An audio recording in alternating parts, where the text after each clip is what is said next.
Mga igsuon mayong adlaw kanatong tanan.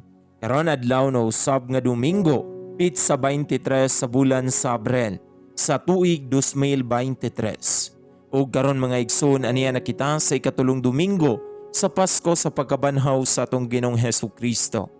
Sa ngalan sa Amahan, sa Anak, ug sa Espiritu Santo. Amen. Ang Ebanghelyo kinutlo gikan sa basahon sumala ni San Lucas. Kapitulo 24, versikulo 13 ngadto sa 35. Sa maong adlaw duha ka sumusunod na Jesus ang naglakaw paingon sa usa ka balangay nga ginganlag Emmaus, mga 11 ka kilometro gikan sa Jerusalem, ug naghisgot mahitungod sa tanang mga butang nga nahitabo. Samtang nagsultihanay sila, midul sa Jesus ug mikuyog kanila. Nakita nila siya apan wala sila makaila kaniya. Unya mingon si Jesus kanila, unsa bay inyong gipanagsultihan samtang naglakaw kamo? Mihunong sila nga subo ang panagway, ug ang usa kanila nga ginganlag Cleophas nangutana kaniya, ikaw ra siguro'y bisita sa Jerusalem nga wala mahibalo sa mga nahitabo didto nining pipila ka adlaw nga milabay. Unsang mga hitabua? Nangutana siya. Ang nahitabo kang Jesus nga Nazaretnon, mitubag sila.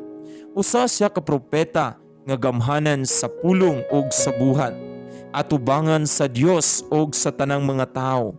Ang mga kadagkuan sa mga pari ug ang mga pangulo mitugyan kaniya aron silutan siya sa kamatayon o gilansang nila siya sa krus.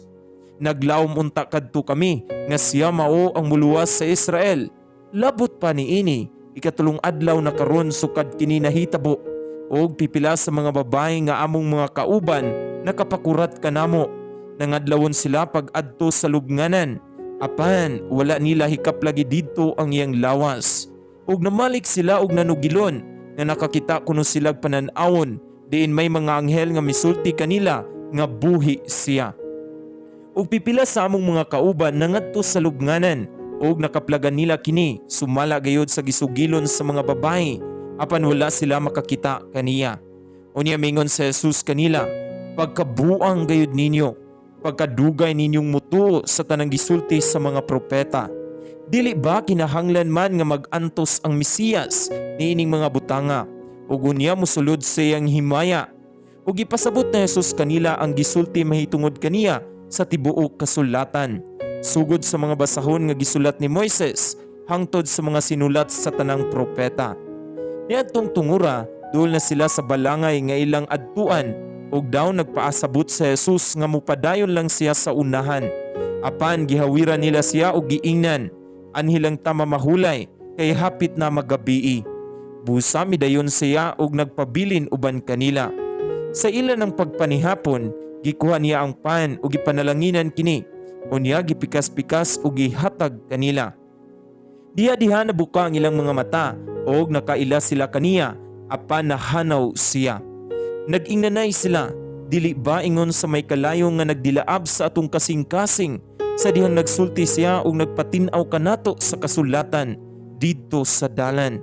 Og nanindog sila dayon og namalik sa Jerusalem, diin nakaplagan nila ang 11 katinun-an ug ang uban pa nga nagkatigom nga nag-ingon, tinuod gayod nga nabanhaw ang Ginoo, nagpakita siya kang Simon. Unya gisaysay sa duha ka tawo ang nahitabo didto sa dalan ug ang pagkaila nila sa Ginoo siyang pagpikas-pikas sa pan. Mga igsuon, ang Ebanghelyo sa Ginoo. Daygon ikaw, O Kristo.